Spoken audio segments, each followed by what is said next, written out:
A lot of storm surge and flooding from Hurricane Helene and Hurricane Milton. So I'm going to share some tips on how you can maximize a claim payout for these type of claims that happen all across Florida. This actually is for any other state too. North Carolina, Tennessee. So some of the things hopefully will be able to help when you pursue your claim. So my name is Mike Keeler. I'm a licensed public adjuster in the state of Florida.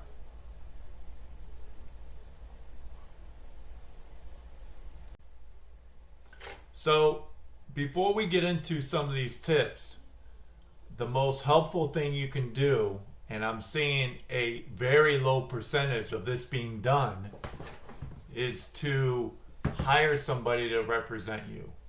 Obviously in these type of claims, when you're dealing with storm surge and flooding in your flood policy, the public adjuster is the only person that can essentially represent you the easiest and quickest.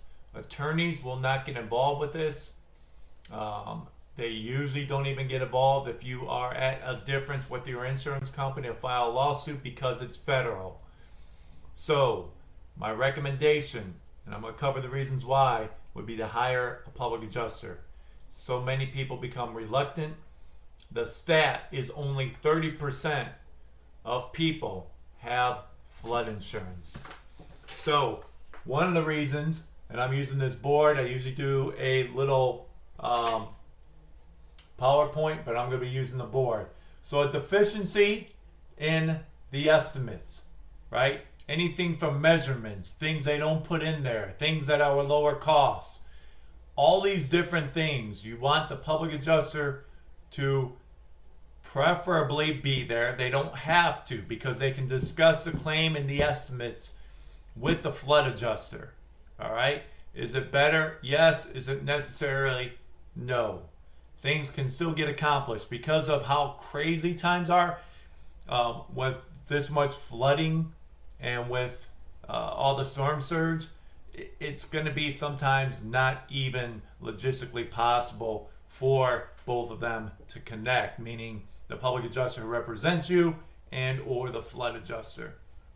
But when I talk about the deficiencies in the estimate, floors, electrical, and cabinets, all right, these are some hot buttons when it comes to things that can be done to increase the amount that you are paid.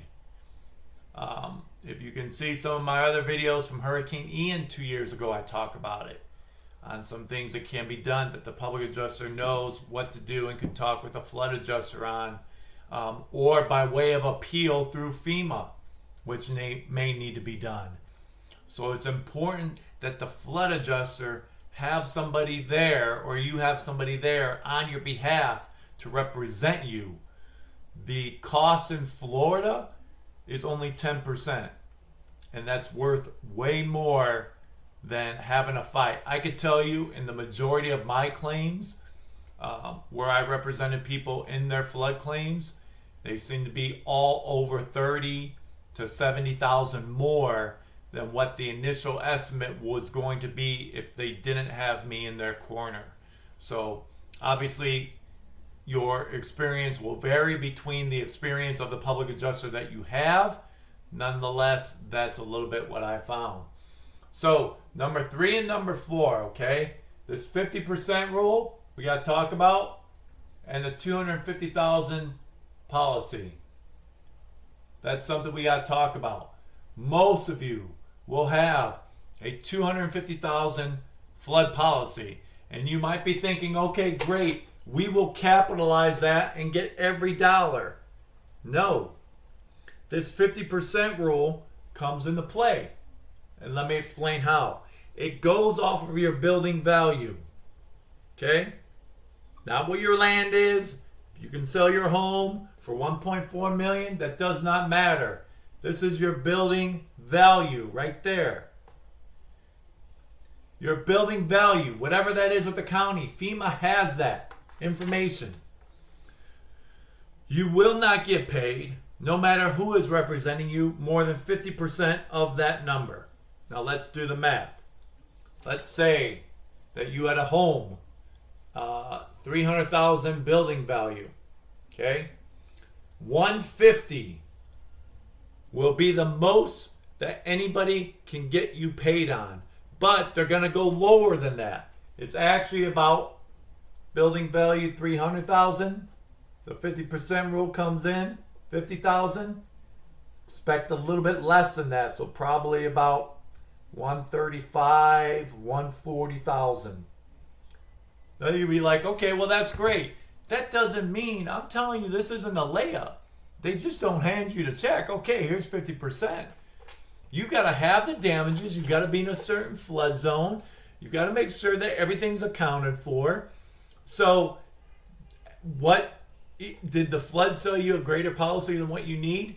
Yes, based on what you get paid on. Nobody will ever get paid on a $250,000 policy unless your home is, the building structure is,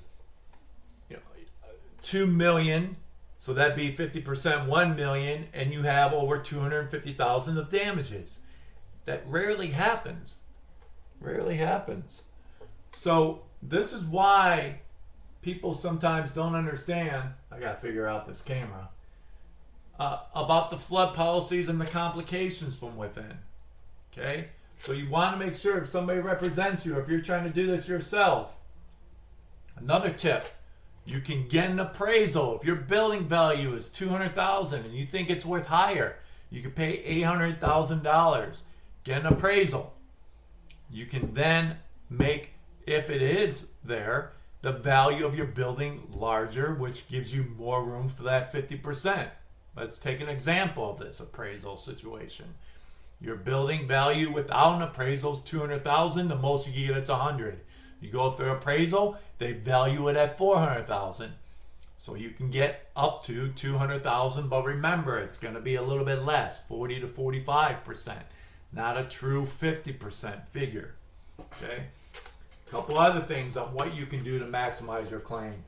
You want to be able to, my experience with me, and I'm not saying anything negative about females, I would ask for a male adjuster. The few claims where I had female adjusters, flood adjusters, from Hurricane Ian, we had to appeal through FEMA. And then they had a different adjuster reassigned. There just seems to be some disconnect with females understanding the process of writing an estimate, what to account for in that estimate to make you, the homeowner, whole. This is just my personal experience. It's my recommendation. You can listen to it, not listen to it. Take it as you will. I'm just trying to help you out. Finally, FEMA, upfront money. Okay? Call FEMA. Whether you have insurance, don't have insurance, whether you have contents coverage or don't have contents coverage, request money up front. They will probably give you some money up front. Again, everything's based on your income, qualifications. But all in all, to summarize everything, I think you've got to have people there representing you, because a lot of times, as I mentioned, some of these adjusters do not know what type of estimate to write. You've got to worry about this 50% rule, okay? You've got to worry about how you can maximize your claim through other elements that should be estimated within the floors, the electrical, right? If your house, that electrical is going to be compromised. At what point do you start to have problems? Everything may seem to be okay now, but is there a way to get you a rewiring? There might be. So that's why it's important to get somebody to represent you guys. It's worth its weight in gold with everything going on, and at least to make sure that you have somebody, a talking head, to get anything and everything possible that you can, because this is an expensive endeavor. This is an expensive situation. This is a financial disaster for a lot of people. Life is not going to be back to normal in quite a while. So let somebody else who handles this do this for you. So again, my name is Mike Keeler, licensed public adjuster here in Florida. If you have any questions, need help with a claim on any storm surge or flood claim that you have, feel free, give me a call, shoot me an email. You can text me too. Thank you.